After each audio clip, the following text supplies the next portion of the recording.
Welcome to iLecture Online. Now this one will throw us into a spin if we're not careful. Let's read it together and see what it says. Find all possible values for x such that the sum of twice x and 1 squared, then reduced by twice the sum of twice x and 1 equals 3. Wow, where do we even start? Well, the first thing we need to do is define things in terms of x, but here we don't have to do that because it's already done. We're looking for all the possible values of x that meet this condition. So now it's just a matter of setting up the equation. So we're going to have a whole bunch of things equaling 3. So on the right side, it'll be equal to 3. But what do we have on the left side? Well, let's start out here. It says that the sum of twice x and 1. So the sum means we're going to add two things together. What we're adding together is twice x, which is 2x, and 1. So here we have the sum of 2x and 1. Then they tell us to square that number. All right, so we're going to ahead and square it.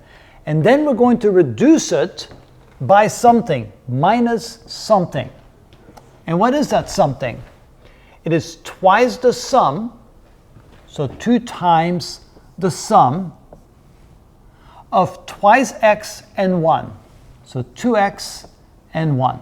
So let's go through that again to make sure we have it right. So the sum of twice x and 1. So 2x plus 1 added together, that's the sum of 2x plus 1. It is then squared and then reduced by, we subtract from that, twice the sum, 2 times the sum of 2 times x plus 1. I think we have it. That should equal 3. Okay, now we're ready to solve this for x. So we have to multiply everything out and see what we get. So multiplying this out together, we get 4x squared plus twice the product, which is 4x, plus the last term squared, plus 1, minus 2 times 2x, this is 4x, and 2 times 1, which is plus 2. And that should all equal 3. So now let's get rid of these parentheses and apply this negative sign. So we have 4x squared plus 4x plus 1 minus 4x minus 2 equals 3. So we can see that the 4x and the 4x cancel. Now we'll bring the 3 across, and we have 4x squared plus 1 minus 2, and when we bring this across, we get minus 3 equals 0. Now we combine like terms, so we have 4x squared minus 4 equals 0.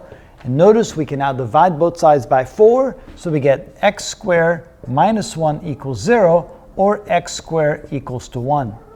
Well, if x squared is equal to 1, that only leaves us two possibilities. This means that x must equal 1, or x must equal negative 1, because in both cases, when we square 1 or we square negative 1, we get 1. So these are the two possibilities. X must equal 1 or x must equal negative 1. To make sure, let's go ahead and plug those into the equation to see if the left side equals the right side. So first, what we're going to do is we're going to plug in the number 1.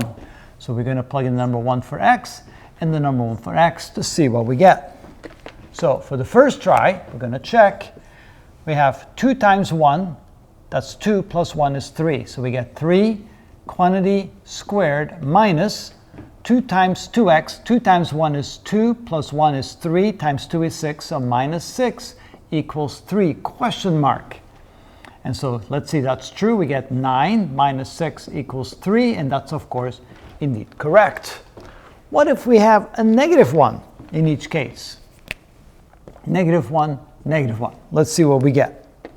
So if this is negative 1, we get 2 times negative 1 is minus 2, plus 1 is minus 1. Minus 1 squared is 1. So we get, let's try that again. So 2 times negative 1 is negative 2, plus 1 is negative 1. So we get negative 1 squared minus 2 times negative 1 is negative 2, plus 1 is a negative 1. And that should equals 3. And of course, that's question mark. Let's see if that's correct.